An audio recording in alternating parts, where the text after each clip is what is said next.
almost busted in Laredo, but for reasons that I'd rather not disclose. I smoke pot, and I like it a lot. Hi, this is Willie Nelson. I learned a long time ago that marijuana is a lot safer to use than alcohol. There's absolutely nothing wrong with the responsible use of marijuana by adults. It's time we stopped arresting and started respecting responsible marijuana smokers in America.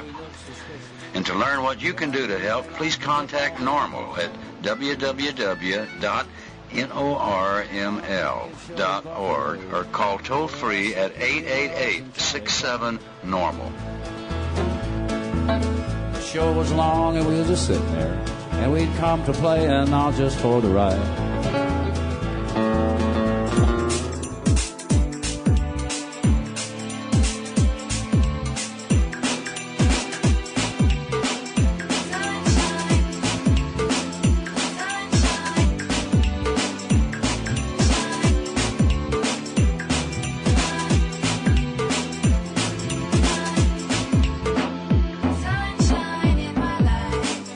And distributed by the National Organization for the Reform of Marijuana Laws in Washington, D.C. This is your daily audio stash, the growing truth about cannabis. Welcome to the most popular audio podcast regarding marijuana in all of America and all the world, featuring interviews with scientists, politicians, doctors, prohibition policy activists, regular cannabis consumers, musicians, and NORML staff and NORML's board of directors, along with music and comedy no other podcast can offer. You can always find out more about the show at our website, normalaudiostash.com. We're ending marijuana prohibition with education, one listener at a time.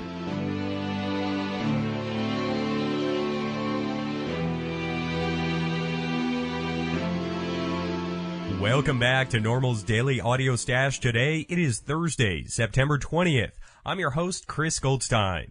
Take a moment to join us at NORML right now to help end marijuana prohibition in America. Just visit norml.org to make your donation or join NORML today.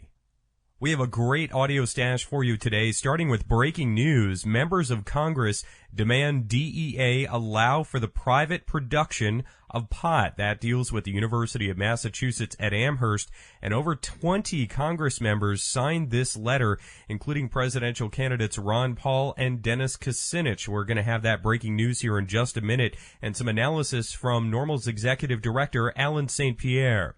Also in the program today, we're going to have the first part of a two-part interview, a brand new interview with author David R. Ford. He's the author of Good Medicine, Great Sex. We have links to that book on our website today at normalaudiostash.com. We've also got some more of the Boston Freedom Rally event audio. Today we're going to have music from the band Road Steamer. Those guys are such a great group of guys and a big popular group there in Boston. They were certainly a draw last Saturday at the Boston Freedom Rally. So that's all here today on NORML's Daily Audio Stash. Tomorrow we're going to have an artist showcase interview with the rapper Ominous Words from California. He's a medical marijuana patient and a hip-hop star out there. He's been on the program here in the past. That'll be in tomorrow's Audio Stash. Let's get to our important breaking news today. Breaking news today from Washington, D.C. Members of Congress demand DEA allow for the private production of pot. 45 members of Congress signed on to a letter this week demanding that the U.S. Drug Enforcement Administration, or DEA, allow private sources to manufacture cannabis for FDA-approved clinical research. The bipartisan letter addressed to DEA Administrator Karen Tandy urges the agency to abide by a February 2007 ruling by DEA Administrative Law Judge Mary Ellen Bittner that found that the private production of pot is, quote, in the public interest, close quote. Bittner's ruling was in response to the DEA's rejection of a 2001 application by the University of Massachusetts, or UMass, at Amherst that sought permission to manufacture cannabis for FDA-approved clinical protocols. Because Judge Bittner's 2007 ruling is non-binding, the DEA has no deadline to act on it. Under current policy, all federally approved research on marijuana must utilize cannabis supplied by and grown under contract with the U.S. National Institute on Drug Abuse, or NIDA. By contrast, other controlled substances, including LSD, heroin, and MDMA or ecstasy, are available to researchers from multiple private manufacturers. In 2004, the agency's director, Nora Volkow, stated that it is, quote, not NIDA's mission to study the medical uses of marijuana, close quote. NIDA's, quote, monopoly is unjustified, since federal law clearly requires adequate competition in the manufacture of Schedule I and Schedule II controlled substances, close quote, the congressional letter states. The letter continues, quote, the University of Massachusetts Amherst is one of the most distinguished research universities, and it is highly qualified to manufacture marijuana for legitimate medical and research purposes. We urge you to accept Judge Bittner's recommendation so that legitimate and privately funded scientific research will be conducted, close quote. Representative John Olver, a Democrat of Massachusetts, and Dana Rohrabacher, a Republican of California, co-sponsored the letter. Massachusetts Senators John Kerry and Edward Kennedy have previously written the DEA in support of the UMass proposal. More information about this story is available on NORML's website at norml.org.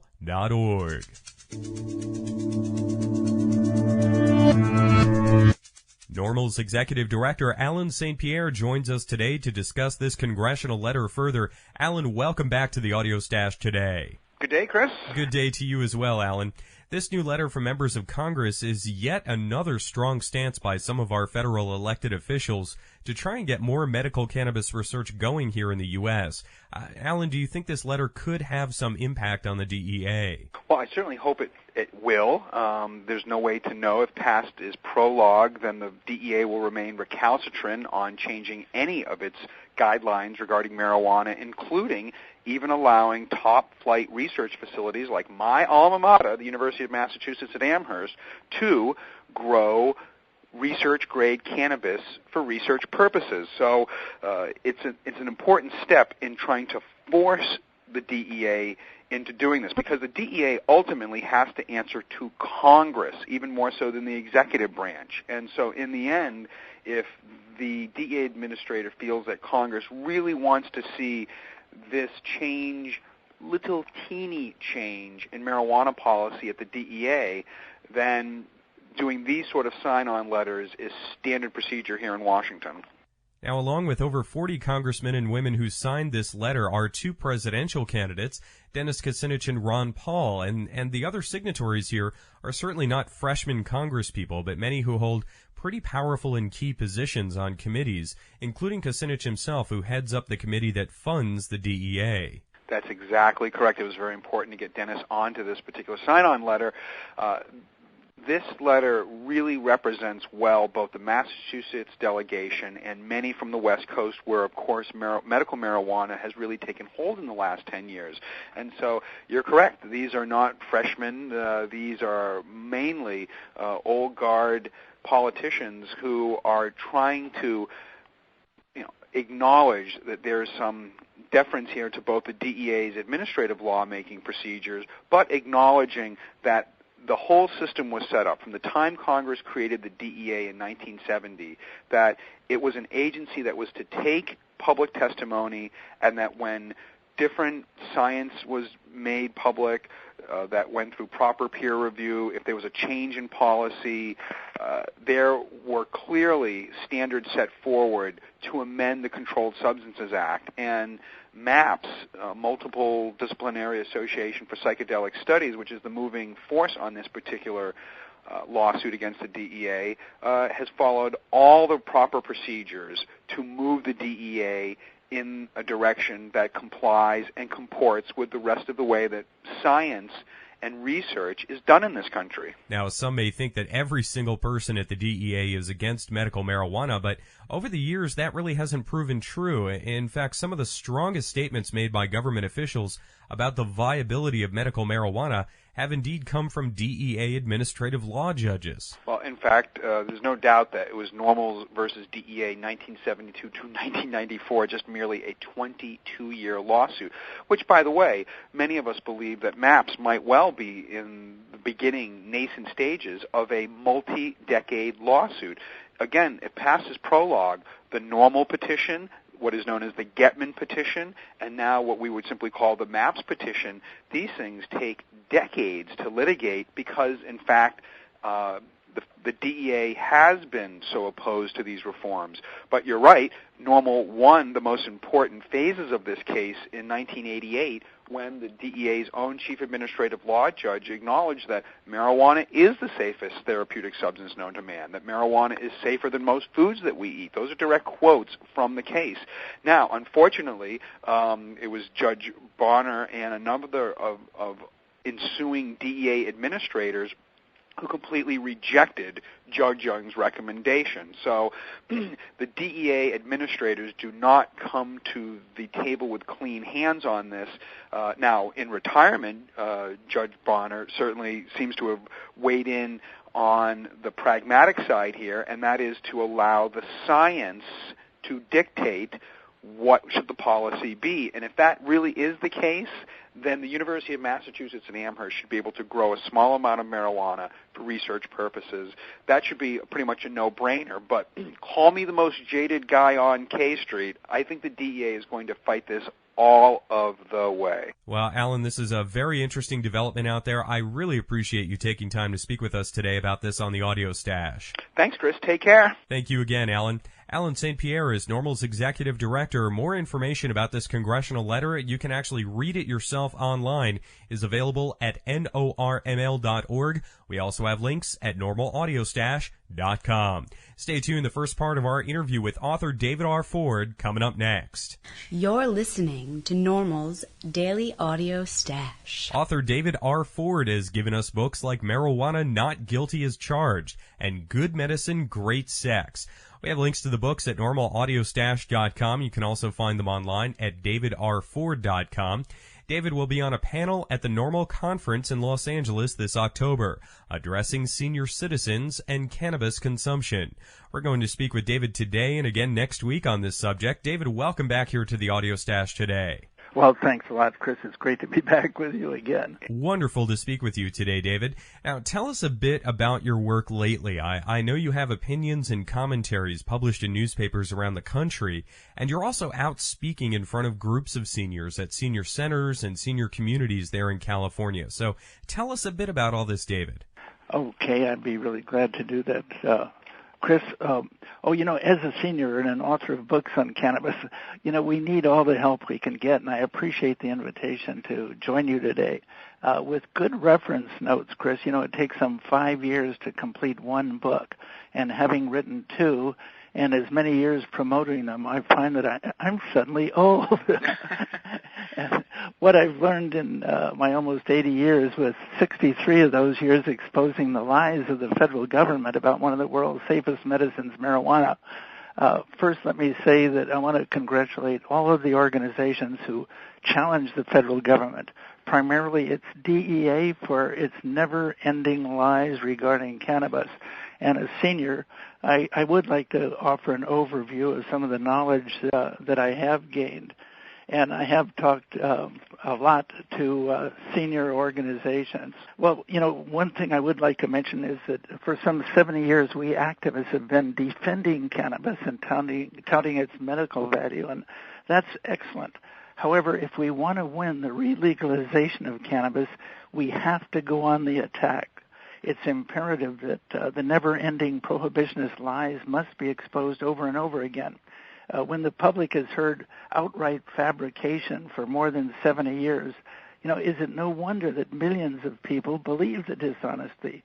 Sadly, millions of ignorant people on this subject still say, as the government does, don't confuse us with the facts. We've made up our minds, and that's what I refer to as pot phobia. And if pot has no medical value, Chris, as the DEA charges, why do the feds continue to mail out some 300 king-size rolled joints monthly to certain patients? That's at least 6 pounds a year. And those patients under the Investigational New Drug Program, as you know, known as the IND program, proved by their medical doctors that pot is the only medicine that works for them and without the toxic side effects of most pharmaceutical drugs. The IND program, which was really disappointing, was cruelly discontinued in the early 1990s by the Reagan-Bush administration when they heard from hundreds of dying AIDS patients that applied to use cannabis to stop the wasting syndrome and to create appetite. Most of those patients have since died, yet the program continues for the few remaining patients.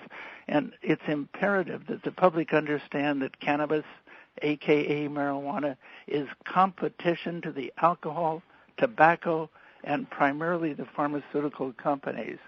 And, we need to follow the money. Presidential hopefuls have received millions of dollars from companies such as Joseph M. Seagram's and Sons and the giant tobacco corporation Philip Morris. And how about the pharmaceutical companies who spend $1 billion a year just on lobbyists? Only God knows how much they contribute to keep pot illegal. Pharmaceutical drugs due to toxicity or overdose kill more than 100,000 Americans each year. Alcohol kills another 100,000. Alcohol too frequently is the most violence-causing drug in the history of mankind, while pot is nature's tranquilizer. It's a Valium with a smile, and is, as you know, frequently referred to as happy grass. The government has stolen the dangerous facts on overindulging in alcohol, and they've put those tragic facts onto innocent pot. Well, talking about residential communities, most of my talks, Chris, today are at senior residential communities, sometime with audiences of over 100,000, over 100 residents. Those seniors, bless their hearts, speak out about the medical reduction of pain, creating appetite, and so much more. And believe me, they know this sexual help from pot. Keep in mind that seniors vote and read books. I love it, especially when they're my books. They're no longer afraid of what a boss might say if he or she finds out that they use pot. They know they've been lied to, and they resent it. And in the 12 states where cannabis is legalized medically, and they hold a doctor's recommendation, they do not quiver, Chris. If the DA agent or one of them tries to scare them, they will not give up their body, except perhaps their finger. One of the biggest helps I've found is writing letters to editors and articles, and it's imperative to cope with the lies. And the following is a full-page column that appeared in the Santa Rosa Press-Democrat, which is owned by the New York Times. And this was published August 9th, 2004, and my response to that false information. The article was written by Dr. Kevin Costello, MD, Chief of the Medical Division of Chemical Dependency Services for Kaiser Hospital in Santa Rosa, California. Is it okay to quote part of his article? Sure. And then my response, and I'll keep it as short as possible and just cut to the chase. Okay, this was mentioned, copyright 2004, the Press Democrat, byline, Dr. Kevin Costello, MD. And I quote the doctor, marijuana, what harm can a little pot do? The short answer is plenty. And incidentally, his headline is, How a Little Pot Can Hurt. He goes on to say, first, is marijuana addictive? You bet it is. About 1 in 8 people exposed to marijuana will become dependent upon it. This makes it more addictive than alcohol. And then he goes on to say, when you're addicted to a substance, your relationships in life are with that substance, not with other people. It's remarkable how strong the dependency on marijuana can be. And incidentally, I want to repeat, I am just quoting parts of this because it was a full-page article. In other words, if you smoke marijuana daily, you are always affected or stoned to a certain degree. This is especially important to high school and college students, and concluded that marijuana was not only a gateway drug. The study showed that marijuana was not only a gateway drug, but seemed to actually participate the progression to stimulants like cocaine, methadone, and he goes on to say, and even heroin. So that ends his article. And a few days later, my response appeared in the newspaper after about 24 residents called me up and were really angry of the misrepresentation they felt that the doctor had used in his article. And mine was byline David R. Ford, and it mentions that I'm responding to an opinion piece by Dr. Kevin Costello, How a Little Dope Can Hurt. I do not have an MD by my name. However, I've spent some 58 years exposing marijuana propaganda and have authored 2 books on this subject. I've had doctors consult with me. I've interviewed and interacted with thousands of medical and social users of cannabis, and have interviewed hundreds of them. Some of Dr. Costello's inaccuracies, to give him the benefit of the doubt, come from disproved government propaganda. Trusting the government to tell the truth about marijuana makes about as much sense as trusting Dracula to guard our blood bank. The doctor's claims include that marijuana is physically addictive. It is not. The 1997 Institute of Medicine study, a division of the National Academy of Sciences, stated there is no evidence that marijuana serves as a stepping stone on the basis of its particular physiological effect. Saying that cannabis is more addictive than alcohol is what causes people to use alcohol and other drugs. And I go on, and I'll try to keep this as short as possible. I mentioned that one of the thousands of super successful potheads was the world-renowned astronomer Carl Sagan, professor of Cornell University. He credited cannabis for inspiration in his lectures and his popular science books, among them Cosmos, Contact, and the Dragons of Eden.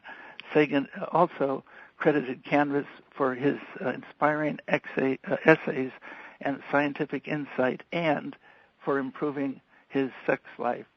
I won't go on because my article was quite long, but I disputed everything that he said and brought out the facts. One thing I might like to mention, if you don't mind, Chris, is that in my talks I always try to include NORML, and in that I was one of the first people to join NORML in 1970. And I mention here that in 1972, this is part of my article in rebuting his article. In 1972, the National Organization for the Reform of Marijuana Laws, NORML, sued the DEA to remove cannabis from its Schedule I list, which includes such drugs as heroin, so that it could be medically prescribed. The DEA said it would keep an open mind so long as its own judge would rule on it. Their judge, Francis Young, related the story of a 3-year-old boy with cancer. The child vomited for days after chemotherapy. Standard medications failed. With the doctor's approval, the mother made tea and cookies from marijuana for her child. He did not vomit. His strength returned. He regained lost weight. His spirits revived. Later, Judge Young stated, and quote, marijuana in its natural form is one of the safest therapeutically active substances known to man. And the DEA rejected their own judge's findings. So anyway, that was one thing I believe, Chris, as a senior citizen, and we've gained a bit of wisdom along the way, is not to accept or believe the government lies and to refute them any way they can, any way if possible, by writing letters to editors and writing such articles or participating in such articles as I did there. That's author David R. Ford of Good Medicine, Great Sex. We have links to the book at normalaudio-stash.com. David will join us again next week to talk about senior citizens and cannabis consumption. You can see David talk about this subject live on a panel at the NORML conference in Los Angeles. You can link up and register online for the NORML conference right up on our website at normalaudio-stash.com. Stay tuned, some more Boston audio coming up for you next. You're listening to NORML's Daily Audio Stash. The Boston Freedom Fest really was a wonderful event, a great gathering of local bands. And one band that is a huge local draw is Road Steamer, headed up by the local media personality Robbie Road Steamer. Robbie did a great interview with us here a couple of weeks ago, playing up to the Boston Freedom Rally. And here's a bit of their band on stage. They really are a great local draw and a great bunch of guys. Very high energy and high humor here as well. You're not here to see me, you're here to see Robbie Road Steamer, right? Let's make some noise for Robbie Road Steamer. Get up here, bitch. Make it happen. I love you. How we doing today, people? Let me hear ya.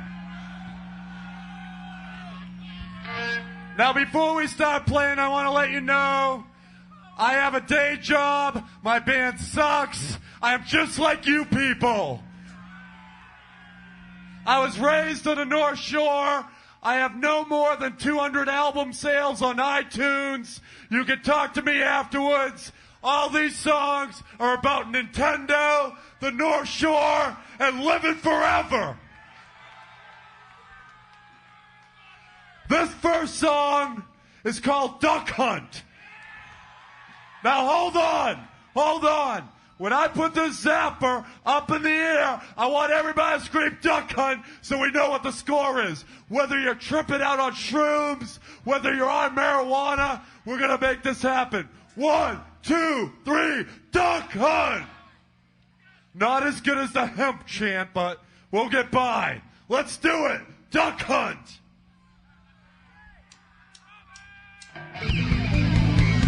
Duck Hunt! Snap your fucking head off, duck hunt! Snap your fucking head off, duck hunt! Do it once! Duck hunt! Snap your fucking head off, duck hunt! Snap that fucking head off, duck hunt! Do it once again! I got a duck hunt in my head, ready to take you down. I got a duck hunt in my brain, waiting to take you out. Girl, sometimes I feel you in the morning. I need you so bad, it's something sensual, oils. Duck hunt, snap your fucking head off, duck hunt. Snap your fucking head off, duck hunt. Doing it once again. Duck hunt. Snap your goddamn head off, duck hunt. Snap your goddamn head off, duck hunt. Doing it once again.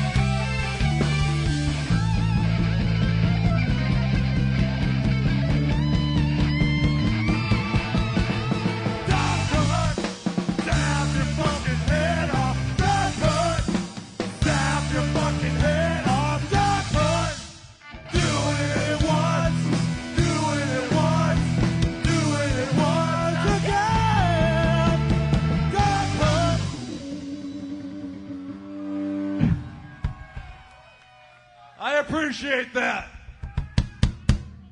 You know, a couple of years ago, when I first started doing the hemp rally, I'd come up here with a mustache and a little wig, and I was angry. But then the guys from High Times introduced me to something called marijuana. And I want to say, even though I know some of you are looking at me angry, I love all of you. I love every band you listen to. whether it be the Grateful Dead, whether it be Pink Floyd, we're all in this shit together. This next song is dedicated to everybody from the North Shore, and this one is called The North Shore is Where You're Gonna Soar. It's about hot little places like the Route 1 mini golf dinosaur, which I have tattooed on my motherfucking arm. All right, let's do a couple verses from that song. Thank you, Carl's Sausage Kitchen. 1, 2, 1, 2, 3, 4. Down on Route 1, we headed down to Carl's Sausage Kitchen. For life be loved. Oh, exquisite. Go down to New York.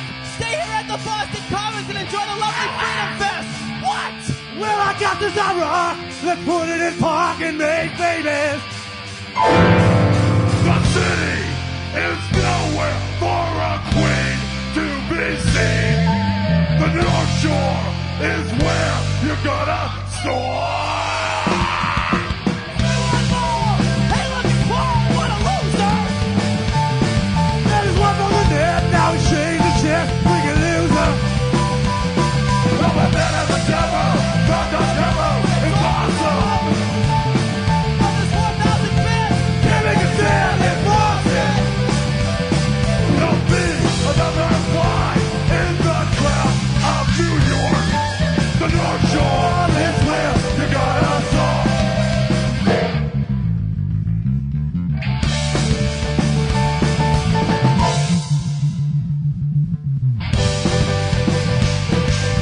Ipswich, Beverly Farms.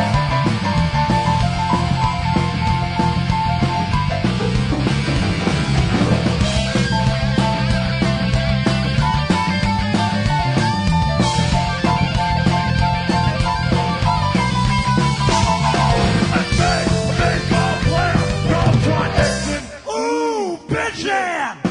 North Shore is where you're gonna soar. Wow, wow, wow. The North Shore is where you're gonna soar.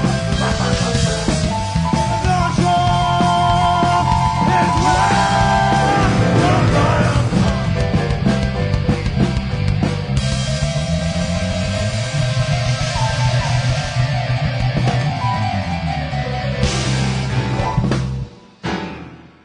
Thank you. That was Road Steamer on stage live at the Boston Freedom Rally last Saturday. We're going to have more Boston audio for you each day here on the Audio Stash until we run out of it. Make sure to link up to more information about Masscan Normal right up on our website. We also have links to Road Steamer's MySpace page. Just go to normalaudiostash.com.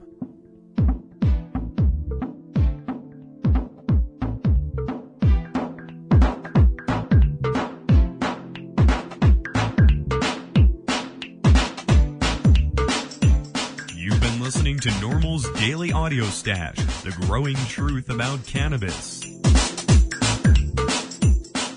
Make sure you visit our website at normalaudiostash.com. That's NORMLAUDIOSTASH.com for more information about every day's show.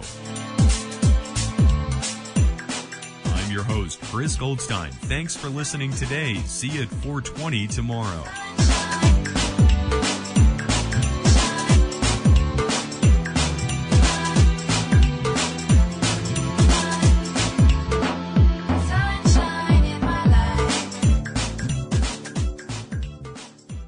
The podcasting technology of NORML is made possible by Red Aphid Interactive Media. More information at redaphid.com.